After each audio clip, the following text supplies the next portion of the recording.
ব্যাকুল হয়েছে রাইধনির মন। আর সেই সময় এসে দাঁড়ালেন যোগ মায়ার আর এক রূপ বড়ি মায়। বৃন্দাবনের সব থেকে বয়স্ক তিনি, তাই সবাই তাকে খুব মানে। রাধারানীর সঙ্গে তার নাতনির সম্পর্ক, তাই বলছে ও নাতনি এত দুঃখ কিসের, কাঁদছিস কেন?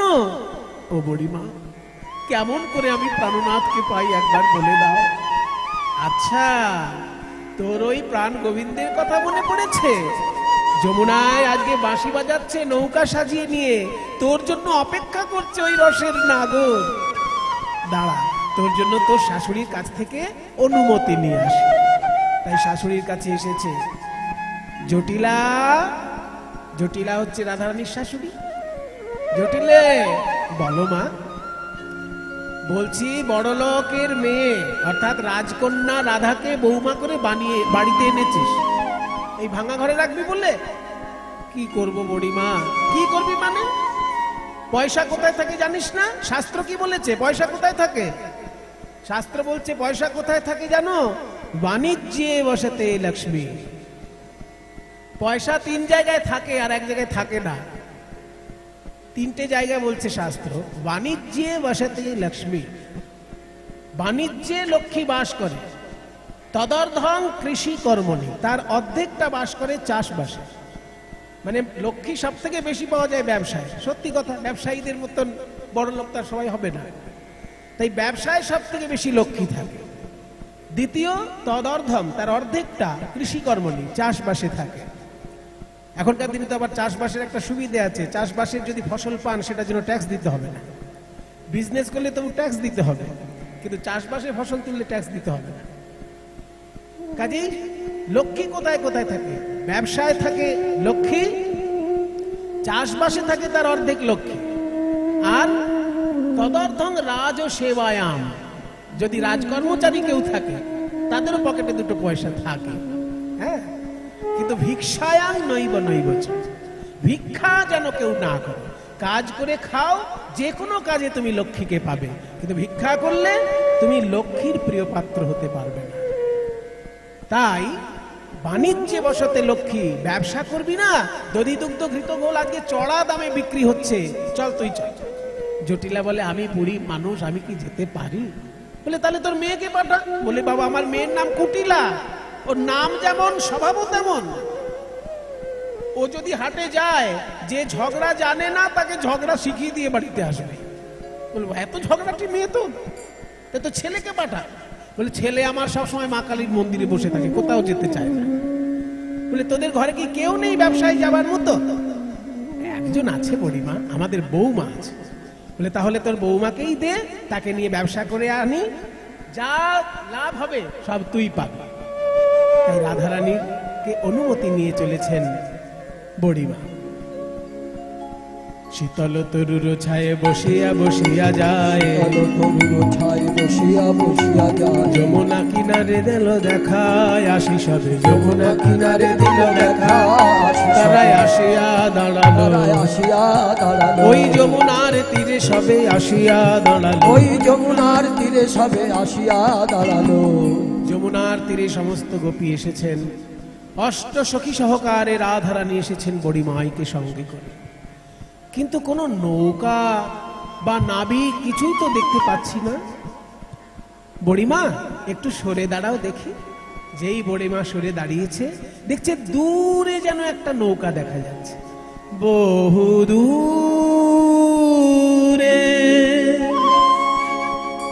দূরে দূরে দূরে দূরে।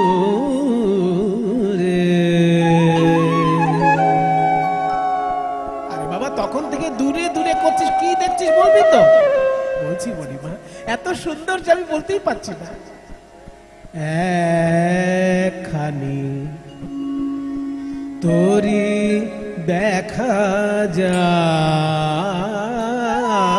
গো, ও বহু দূরে তোরি দেখা যায় গো, তোরি একবার ভাসে একবার ডুবে মধ্য যমুনায় গো, তোরি একবার ভাসে একবার ডোবে মধ্য যমুনায় গো, বহু দূরে তোরি দেখা যায় গো, দূরে দেখো কি সুন্দর তোরি খানি, একবার চেয়ে দেখো প্রাণ সজনী, সুন্দর তোরি খানি চেয়ে দেখো প্রাণ সজনী, গরিমা গো, ওই তরির পানে নয়ন দিলে আর তো নয়ন ফিরানো যায় না, ফিরানো যায় না, যার তরি খানি এত সুন্দর জানি না সেই নাবিকার কত সুন্দর,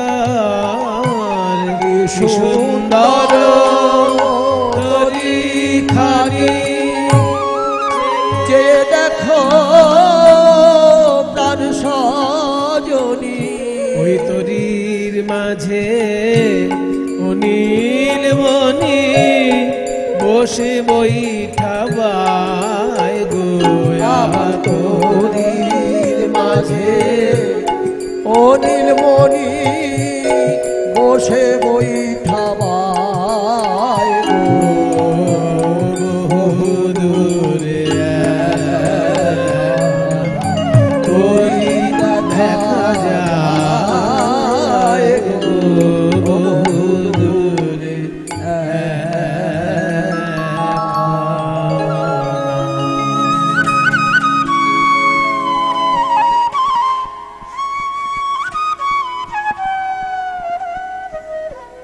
যখন নৌকা দেখা গিয়েছে, নাবিককে ঠিক দেখা যাবে, একবার সবাই মিলে ডাকো। বলছে সবাই ডাকলে হবে না, যে ডাকার মতো ডাকতে জানে সে ডাকলে তবে ওই নাবিক সাড়া দেবে।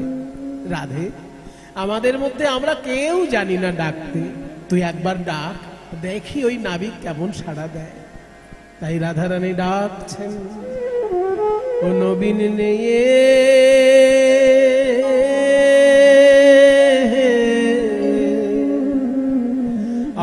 আমাদিগে পার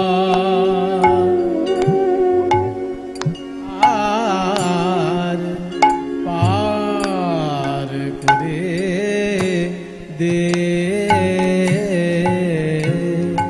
ও নবীন নে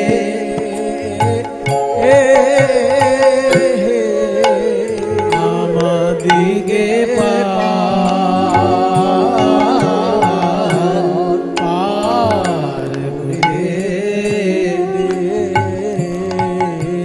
বলিয়া রে ও, আরে ও, বলিয়া রে ও, ও নবীন রে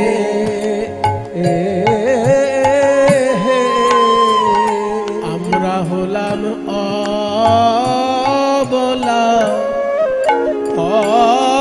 অখলা, তাহে আবার অবেলা, বেতন চুকাইয়া নে নে নে, কিন্তু মোদের পার করে দে। পয়সা নেবে তো নাও নাবে, কিন্তু আমাদের পার করে দাও। বেলা যে যায়, বলো আমরা কি দাঁড়ায়ে রব, আমরা কি দাঁড়ায়ে রব। নবীন নেয়ে হে তোমার ঘাটে এসে, বলো বলো আমরা কি দাঁড়ায়ে রব। নবীন হে তোমার ঘাটে এসে, দেখলাম যারা পরে এলো তারা আগে গেল। নবীন হে তোমার ঘাটে এসে, যারা পরে এলো তারা আগে গেল। নবীন নিয়ে তোমার ঘাটে এসে, বলো আমরা কোন অপরাধে পড়ে রইলাম। নবীন হে তোমার ঘাটে এসে, আমরা কোন অপরাধে পড়ে রইলাম, হে তোমার ঘাটে এসে। বলো বলো আমরা কি দাঁড়ায়ে রব। ও নবীন নিয়ে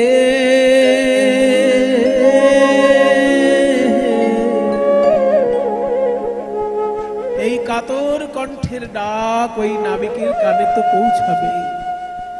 বৈষ্ণব পদাবলিতে যেমন আমরা শুনতে পাই এমন কাতর আহ্বান, তেমনি আমরা অন্যান্য বাংলার কবির কণ্ঠেও শুনতে পাই।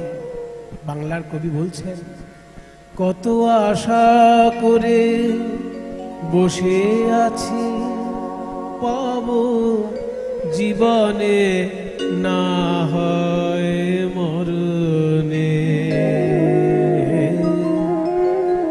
কেন বঞ্চিত হব চরণে।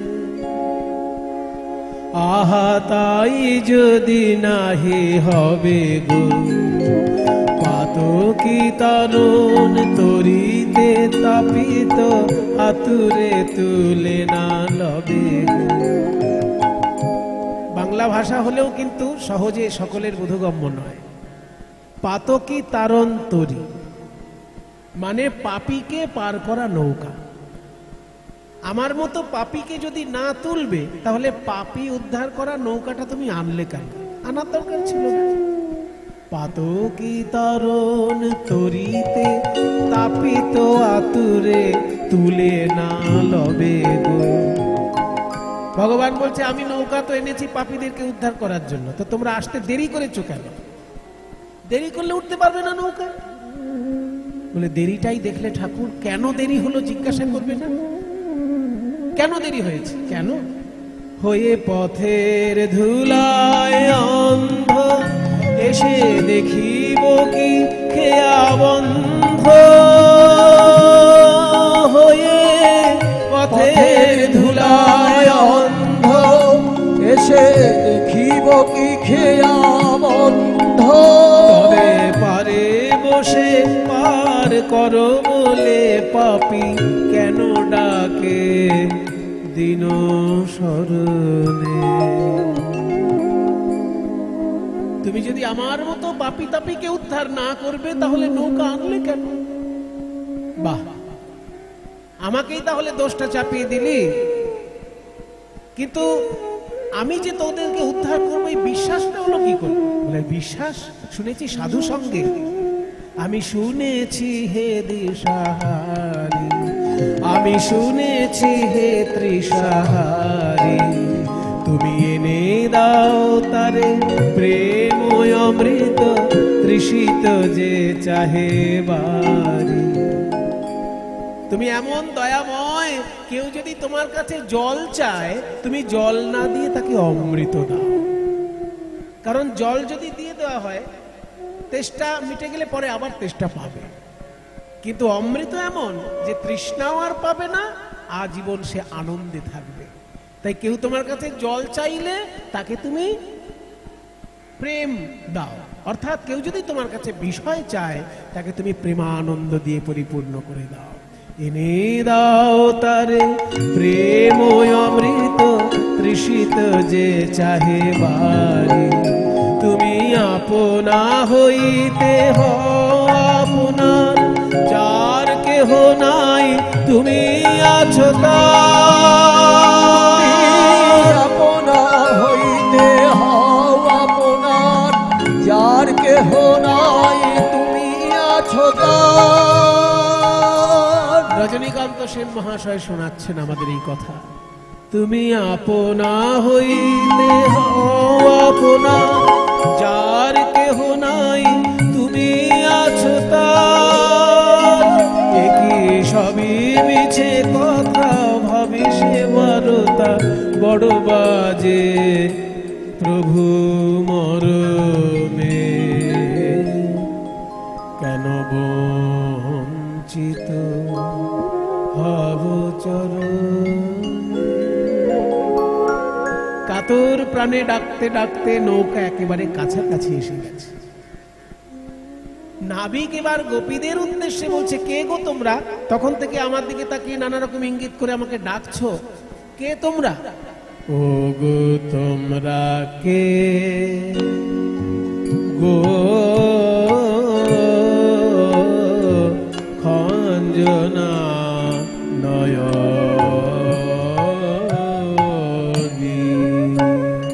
ও গো তোমরা কে বলো তোমরা কে, ও গো তোমরা কে গো খঞ্জনা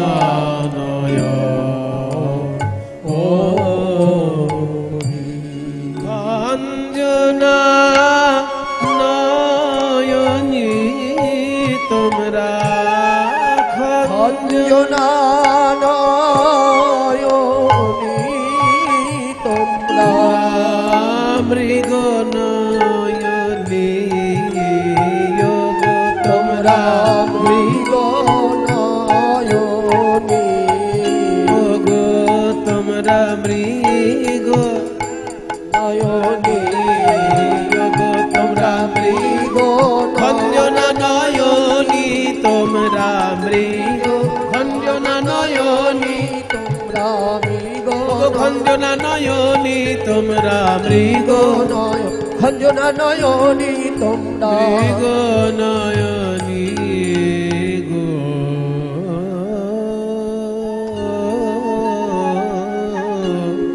খঞ্জনা নয়নি। শোনো, তোমরা এক মনে ডাকছো তখন থেকে, তোমাদের দিকে খেয়াল করতে গিয়ে আমার যে নৌকা পাকে পড়ছে, জলের ঘূর্ণি পাকে আমার নৌকা পড়ছে। তোমরা ডাকিছ সুখে আমার তরণী পড়েছে পাকে, তোমরা ডাকিছ সুখে আমার তরণী পড়েছে পাকে। ঘূর্ণি পাকে নৌকা পড়েছে বলে তুমি ভয় পাচ্ছ কেন নাবিক? যারা ভালো নাবিক হয় তারা তো ঘূর্ণি পাক কাটিয়ে চলে আসে। রসিক নাগর কৃষ্ণ বলছেন, আমার নৌকা যদি একটা ঘূর্ণি পাকে পড়তো আমি কাটিয়ে তুলতাম, কিন্তু দুই পাকে তরি পড়েছে দুই পাকে তরি পড়েছে এই যমুনার পাকে আর তোমাদের নয়ন পাকে দুই পাকে তরি পড়েছে ওই যমুনার পাকে আর নয়ন পাকে আমি কোনটা আগে সামালিব ওই যমুনার পাকে আর নয়ন পাকে কোনটা আগে সামালিব ওই যমুনার পাকে আর নয়ন পাকে কোনটা আগে সামালিব দুই পাকে তরি পড়েছে এখন আপনা সামালে আগে আনি খঞ্জনা শোনো শোনো আমাদের পরিচয় নেবার অত তোমার দরকার নেই আমরা যেই হই তুমি নৌকায় পার করবে পয়সা নেবে ব্যাস বলে যে হই সে হই মোরা তরণিয়া নো তরা যে হই সে হই মোরা কালে কালে জানিবে সকলি কালে কালে জানিবে সকলি জানিবে কালে কালে জানিবে কালে কালে জানিবে কালে কালে জানিবে সকলি কালে কালে জানিবে সকলি অত পরিচয়ে কাজ কি আছে অত পরিচয়ে কাজ কি আছে রিক্সা চালক রিক্সায় পার করে দেবে এই শেষ কথা যে রিক্সায় উঠছে তার অত পরিচয় নেওয়ার কখনো রিক্সা চালকের দরকার হয় অত পরিচয়ে কাজ কি আছে অত পরিচয়ে কাজ কি আছে আমরা হলাম কুলবালা তুমি হলে ঘাটের নাবিক আমরা হলাম কুলবালা তুমি হলে ঘাটের নাবিক আমরা হলাম কুলবালা পরিচয়ে কাজ কি আছে কালে কালে কালে কালে কালে কালে কালে কালে কালে কালে জানিবে সকলি কালে কালে জানিবে সকলি ঠিক আছে আমি নাবিক বলে তোমরা এত অবজ্ঞা করছো তো পরিচয় দিতে চাইছে না ভালো কথা আমিও বেশি কথা পছন্দ করি না আমার নৌকায় উঠবে দক্ষিণা দেবে পার হয়ে যাবে ঘাটের কড়ি দেবে আর পার হবে আর কোনো কথার দরকার নেই মাঝখানে ঠিক আছে তাই দেব কত লাগবে তোমার কত লাগবে 16 আনা লাগবে কি 16 আনা জীবনে কখনো দিইনি আজকেও দেব না কত দাও তোমরা 1 আনা দি 1 আনা দি 1 আনা 1 আনা আমি 1 আনায় পার করি না একা নাই পার করি না না না না আমি 1 আনায় পার করি না একা নাই পার করি না কেন কেন আমি মাঝি 1 আনা 1 আনা আমি মাঝি 1 আনা তাই 1 আনায় পার করি না আমি মাঝি 1 আনা একা নাই পার করি না আমি মাঝি 1 আনা আমরা সদাই থাকি 2 জনা আমি মাঝি একা না সদাই থাকি 2 জনা আমি মাঝি একা না সদাই থাকি 2 জনা আমি মাঝি একা না সদাই থাকি 2 জনা একা নাই পার করি না ভালো কথা দুজনের কথা বলছি যখন 2 আনা দেবো 2 টানা 2 আনা আরে বাবা 2 আনা মানেই 2 টানায় পড়বে যারা 2 টানায় পড়ে তারা কোনোদিন গোবিন্দের নৌকায় উঠতে পারে না এই যে আজকে আপনারা কীর্তন শুনতে এসেছেন এই কীর্তন শুনতে আসার সময় যদি ভাবতেন যাবো না যাবো না রাস্তা যদি বৃষ্টি হয় বাবা এই 2 টানায় যদি পড়ে যেতেন তাহলে আজকে আর হরি কথা শোনার সৌভাগ্য হতো না সেই জন্য ভগবানের কথা শুনলেই বেরিয়ে পড়তে হবে যা হবে দেখা ওই যে রাধারানী বলেছেন না যা থাকে কপালে তাই হবে মোর কহে দিজু চন্দ্রদাস তাই না তাই বলছি 2 টানায় যারা পড়ে থাকে তাদেরকে আমার নৌকায় পার করি না বলে তাহলে 3 আনা দেবো 3 আনায় 3 গুণে টান পড়বে গুণ টানা কাকে বলে জানেন তো এই শব্দগুলোর সঙ্গে সবাই পরিচিত নয় মানে নৌকা যখন নদীতে সরু খালের মধ্যে চলে যায় তখন নৌকা আর এগোতে চায় না তখন নৌকার সঙ্গে একটা দড়ি বেঁধে নৌকার পাড়ে পাড়ে হেঁটে হেঁটে টানতে হয় নৌকা ওইটাকে বলে গুণ টেনে নৌকা নিয়ে যাওয়া। তো বলছে নৌকায় যদি একদিকে দড়ি বেঁধে কেউ টানে তাহলে নৌকা সেদিকে যাবে, কিন্তু তিন দিকে যদি কেউ দড়িটা বেঁধে টানে সেই নৌকা এগোবে। তেমনি দেহতত্ত্বের বিচারে আমাদের এই দেহটা একটা নৌকা, এটা তিন দিকে টানছে সবসময়, সত্যগুণ, রজগুণ আর তমগুণ। কখনো কখনো মনে হচ্ছে একটু ধ্যান করলে ভালো হয়, সব কাজ ছেড়ে একটু ধ্যান করি, তখন জানবেন সত্যগুণ আপনার মধ্যে কাজ করছে। কখনো মনে হচ্ছে না একটু ভালো খাই, ভালো পড়ি, ভালো জায়গায় ঘুরতে যাই, জানবেন রজগুণ আপনার মধ্যে কাজ করছে। আর যখন দেখবেন যে কাজকর্ম কিছুই ভালো লাগছে না, শুধু ঘুমোতে ইচ্ছে হচ্ছে, একেবারে আলস্য আর কুড়েমি যেন ঘিরে ধরেছে, জানবেন তমগুণ আপনার ভিতরে কাজ করছে। এই তিন দিকে তিনটে দড়ি টানছে আমাদের এই দেহটাকে, কি করে এই নৌকা এগিয়ে যাবে ভগবানের কাছে। তাই বলছে তিন গুণে টানা পড়বে, এ নৌকা যাবে না। তাহলে 4 আনা দেব, 4 আনায় চতুর্বর্গ ফল পাবে না, ধর্ম অর্থ কাম মোক্ষ হবে না। 5 আনা দেব, পঞ্চকণ্টকে বিদ্ধ হবে। ভক্তি জগতে 5টি কাঁটা আছে, মানে 5 রকমের অহংকার যদি আমাদের থাকে আমরা ঠাকুরকে ডাকতে পারবো না। সেই 5টা অহংকার কি কি? জাতি বিদ্যা মহত্তঞ্চ রূপ যৌবনমেবচ যত্নেন পরিবর্জয়ত ভক্তিস্তু পঞ্চকণ্টকা। জাতির অহংকার, আমি ব্রাহ্মণ বা আমি ক্ষত্রিয়, এই রকম যদি জাতির অহংকার থাকে সে এগোতে পারবে না ভগবানের চরণে। ব্রাহ্মণত্ব যদি তার মধ্যে থাকে সেটা খুব মঙ্গল, কিন্তু তাই নিয়ে যদি অহংকার করে কোনোদিন ভগবানকে পাবে না সে। তাই সেটা একটা কাঁটা, জাতি। তারপর বিদ্যার অহংকার, আমি এত পড়াশোনা করেছি, আমার আশেপাশে সব মূর্খ, সারাক্ষণ যদি এরকম মনের মধ্যে চলতে থাকে সে ভগবানকে পাবে না।